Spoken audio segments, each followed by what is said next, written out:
Hi everyone. So you have decided to move to Canada, right? Now it's important for you to find an accommodation. So accommodation के लिए you have many options, but काफ़ी सारी चीज़ों के लिए जैसे मैंने अपनी लास्ट वीडियो में भी बताया था, इट इज़ वेरी इंपॉर्टेंट कि आपको पता होना चाहिए सो दैट आप एम्बेरस ना फील करो। ओ गॉड, इतने सारी वेराइटीज थी और हमें पता भी नहीं था।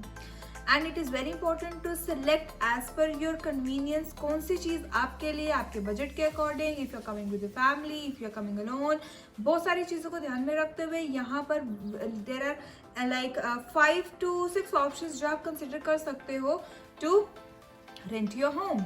तो चलिए बात करते हैं। सबसे पहले हम लोग की प्राइसेस क्या हो सकते हैं, कैसे आप इन रूम्स को फाइंड कर सकते हो, किस तरीके के यहाँ पर एग्रीमेंट्स होते हैं, and what are the types of houses available here.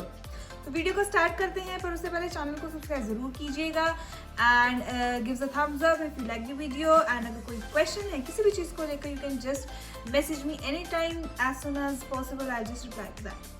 Okay, तो जैसा आप लोगों ने मैंने बताया कि यहाँ पर सबसे पहले टाइप ऑफ हाउसेस के बारे में हम लोग बात करते हैं। तो there are I guess 4 to 6 options होते हैं बेसिकली। तो सबसे पहला आता है कॉन्डोमिनियम्स। कॉन्डोमिनियम्स इज बेसिकली इसको हम कॉन्डोज बोलते हैं, जो कि एक अपार्टमेंट बिल्डिंग होती है जिसमें बहुत सारे लाइक 10 to 30 मतलब इतने सारे हमारे लाइक उसमें सेपरेट यूनिट्स बने होते हैं।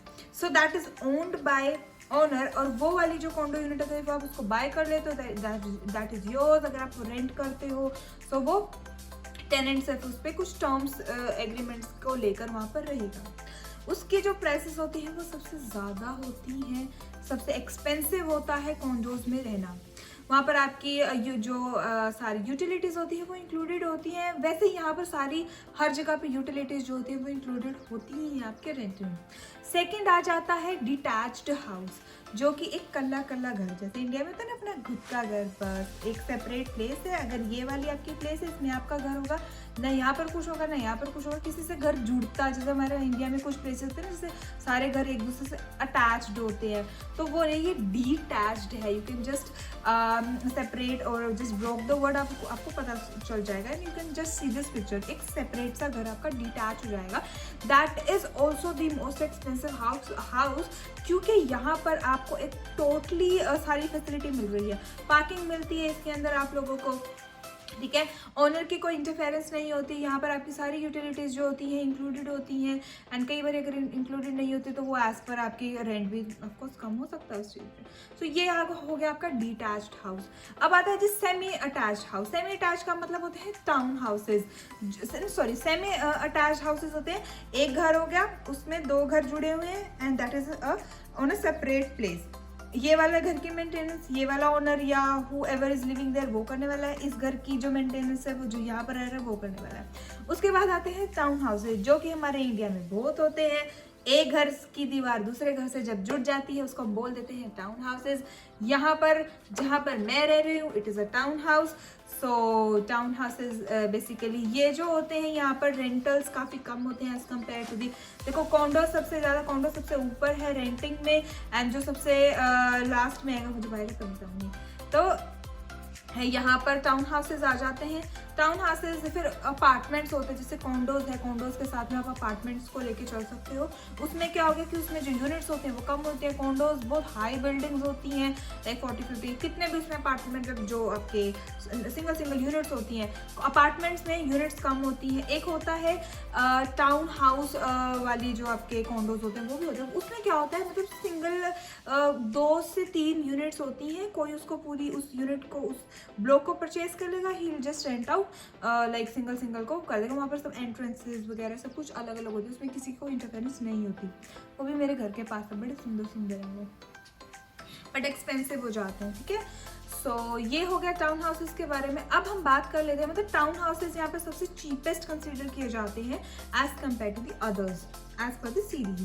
Okay, then we have the rentals. अब आप ये सोचोगे कि रेंट, अभी जो कॉन्डोज का रेंट होता है दैट इज समवेयर 1800 और 2000 के करीब कैनेडियन डॉलर्स में पड़ता है आपके कॉन्डोज एक महीने का 1 बेडरूम सेट, मैंने मुझे पता भी चला था किसी का, मुझे मेरे नोन है उनका मुझे पता चलता, it is 1800 Canadian dollars for 1 month. It's too expensive, जब नए नए आते हो इतना नहीं होता, ठीक है। तो वो आपकी कॉन्डोज की होगी उतने ही, कुछ थोड़ी बहुत 100-200 ऊपर अपना अपार्टमेंट्स का होगा। डिटैच वाला जो होता है उसका पूरे घर का आपको 2500 to 3000 डॉलर्स का 1 मंथ का पड़ता है। पर उसमें बेडरूम्स जो होते हैं 3 bedrooms 2 bedrooms, as per the convenience आपके बेडरूम्स आ जाते हैं। एंड उसी के अकॉर्डिंग आप जो है जितने ज़्यादा बंदे रहेंगे उतना ज़्यादा आपका रेंट कम हो जाएगा, एज उसके हम शेयरिंग में आ जाता है वो चीज़। उसके बाद मैंने बताया था सेमी अटैच भी, जैसे टाउन हाउसेज हैं वो सेमी अटैच, ये सब टाउन हाउसेज डिटैच, और इनकी जो प्राइसेस होती है वो ऑलमोस्ट सिमिलर सी होती हैं। 100-200 से ऊपर नीचे ये चलते होते हैं। 2500-3000 के बीच में पूरा घर आप लोग लीज पे ले लेते हो, एंड उसमें आप अपनी जो है कॉन्ट्रीज कर लेते हो या शेयरिंग कर लेते हो अपने रेंट की। 25 to 3000 तक के बीच में ये वेरी करेगा एज पर हाउस कैसा है, फैसिलिटीज कैसी हैं, और यहाँ पर सारी यूटिलिटीज आपकी इंक्लूडेड होती हैं। सॉरी, मैं बेसमेंट बताना भूल गई थी। बेसमेंट जो होती है वो सबसे सस्ती होती है, बट वो बहुत डिप्रेसिंग होती है। मुझे तो अच्छी नहीं लगी थी बेसमेंट में रहना, क्योंकि इंडियंस कभी बेसमेंट वाली चीज़ में रही नहीं, तो एकदम से आप आते हो, सनलाइट प्रॉब्लम है, कूलिंग बहुत ज़्यादा होती है वहाँ पे एकदम से, क्योंकि ज़मीन यहाँ पर, क्योंकि जैसे यहाँ पे जो घर है वो कारपेट्स वगैरह लगे होते हैं मोस्टली, काफ़ी जगह मैंने देखा, तो वो चीज़ वेरी करते हैं। और बेसमेंट्स में रहना ना वो मज़े वाली बात नहीं, क्योंकि इंडियंस कभी रही नहीं है ना, मुझे तो मज़ा आया ही नहीं था। मैं तो सिर्फ देख के आ गई थी, मैं भाग गई थी, मैं नहीं रहने वाली यहाँ पे।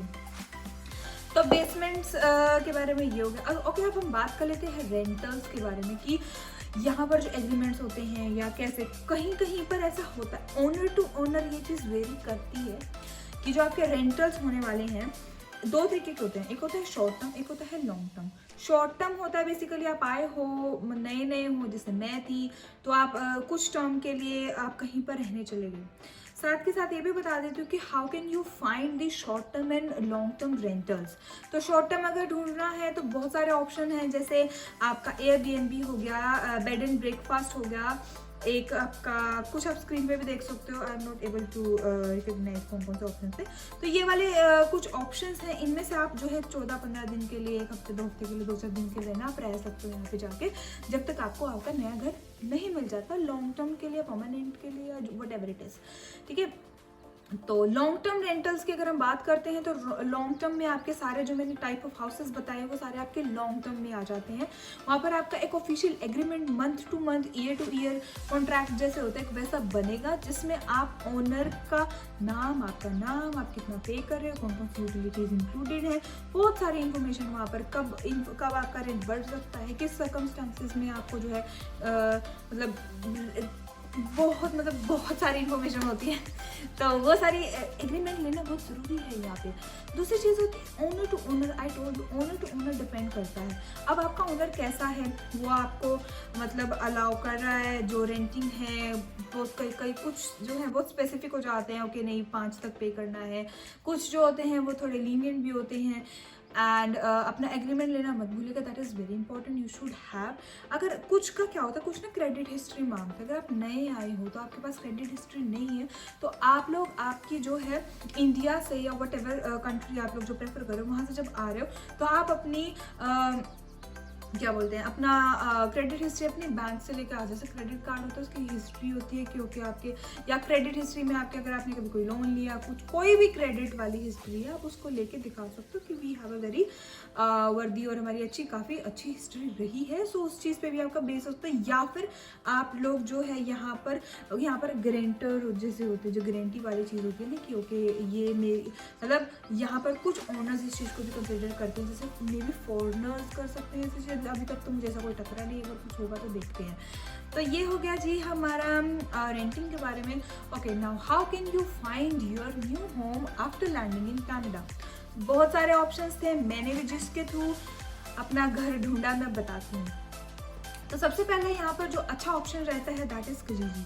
तो वहाँ पर आपको बहुत सारे ऑप्शंस मिलते हैं आपकी कन्वीनियंस के अकॉर्डिंग। मेरे को भी एक मिला था बट अननोन वाली चीज़ करके मुझे थोड़ा था कि मुझे रिलायबल सोर्सेज नहीं लगते टू बी ऑनेस्ट। पर एनी हाउ अगर आपका कोई नोन है ही नहीं तो आप क्या कर सकते हो, अगर आप इंडिया में बैठे हो तो आप लोग जस्ट सर्च कर सकते हो कि ये वाला घर है, ये कहाँ पर है, किस लोकेलिटी में है, कहाँ, मतलब बहुत सारी चीज़ें देखनी है आपको, जॉब्स ऑप्शंस देखने हैं आपको, बस स्टॉप देखना है आपको, मार्केट देखना है, कुछ अगर आप लोग वो हो क्या बोलते हैं रीजनल वाली चीज़ हो जाती है जो, अगर वो वाली सारी चीज़ें देख लो, अगर आपको जो चीज़ कन्वीनियंट लगती है, रेंटिंग देख लो। स्टार्टिंग में आपकी जो रेंटिंग चीज़ रहती है दैट इज़ अप टू 350 तो कम हो जाएगा, वो बिल्कुल बेसमेंट के लिए हो जाता है, वो भी शेयरिंग में जाता है, एक रूम में 2 बंदों के साथ जब शेयर करोगे तब वो उतना कम पड़ेगा, नहीं तो 400 से लेके 600 तक एक नॉर्मल बेडरूम यहाँ पर आता है। सिंगल प्राइवेट हो सकता है, ये शेयरिंग में जा सकता है एज पर द लोकेशन जहाँ पर आप रह रहे हो, ठीक है। तो यहाँ पर मैंने अपना घर जो ढूंढा था, ऑप्शंस के कौन कौन से हैं, क्रेगलिस्ट हो गया, किजीजी हो गया, देन योर अपने नोन से, मतलब जो आपके जानकार है आप उनसे जाके बात कर सकते हो, या फिर आप लोग जो है कुछ ऑप्शंस होते हैं जैसे आपके जो ये यूनिवर्सिटीज़ और कॉलेजेस होते हैं, इनके पास भी जो ऑप्शंस होते हैं रहने के लिए, जैसे वेकेशन के टाइम पे दे आर ऑल वेकेंट, तो आप वहाँ पर भी कुछ टाइम के लिए रह सकते हो, या फिर हॉस्टल्स भी प्रोवाइडेड किए जाते हैं कुछ कॉलेजेस के द्वारा, तो आप वहाँ से भी अपने हॉस्टल सर्विसेज जो है ले सकते हो। तो ये कुछ ऑप्शंस थे। अब मैं बात कर लेती हूँ प्राइसेस के बारे में। तो प्राइसेस का एक्चुअली यहाँ पर ऐसा होता है, जितनी हाई मतलब वाली सिटी में आप रहोगे, जैसे टोरंटो में आप रह रहे हो, आप रह रहे हो वैंकूवर में, आप रह रहे हो, और जड़ी फेमस सी जगह होती हैं, अभी 2 ही याद आ रही है, तो अगर आप उन जगहों पे रहोगे तो वहाँ पर रेंटल्स बहुत ज़्यादा होते हैं एज़ कम्पेयर टू दी जैसे आप लोग जो है एक नॉर्मल से रीजनल से एरिया में रह रहे हो, ठीक है। तो जैसे अगर आप विलेज में जाओगे, अब इंडिया में भी क्या होता है, विलेज में जाते हैं तो सारी चीज़ें मतलब कम एक्सपेंसिव होती है, लेस एक्सपेंसिव होती हैं एज़ कम्पेयर टू दी। अब चंडीगढ़ में जाके रहने लोगे, मुंबई में जाके रहने लोगे तो रेट तो बढ़ना ही है, तो वहाँ वही सेम कंसेप्ट यहाँ पर है। तो अगर आप लोग वहाँ पर रहना चाहते हो तो वहाँ के पर रूम के एक्सपेंसेस 600 to 800 चले जाते हैं। वही वाली चीज़ अगर आप एक नॉर्मल से एरिया में जाके रहना स्टार्ट करोगे, वो 350 या 400 समवेयर से 550 तक चले जाते हैं पर रूम। प्राइवेट बेडरूम्स का मैं बता रही हूँ, शेयरिंग में आप लोगों का 350 से 500 के बीच में रह सकता है एज पर योर होम। मैं बार बार बोल रही हूँ, आपके उस पर डिपेंड करता है कि आप किस लोकेलिटी में रह रहे हो, कैसा घर है, फर्निश्ड है नहीं है, क्या आपकी नियर बाय सर्विसेज अवेलेबल है, सारी चीज़ें उस पर डिपेंड करती हैं।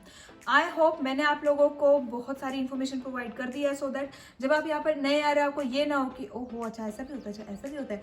तो थैंक यू कर देना यार, इतना अच्छी चीज़ बताइए मैंने आप लोगों को। So just be aware of everything, बहुत इंपॉर्टेंट है सारी चीज़ों को जानने। जाते जाते चैनल को ज़रूर सब्सक्राइब करके जाना। कोई भी डाउट्स हैं as I always say do mention in the comment box और you can just DM me. और अगर कोई भी अच्छी कोई बात शेयर करनी है तो आप लोग जो है नीचे कमेंट बॉक्स में भी शेयर कर सकते हो। सी यू गाइस लेटर, मिलते हैं नेक्स्ट वीडियो में, तब तक के लिए अपना ध्यान रखिएगा, बाय बाय।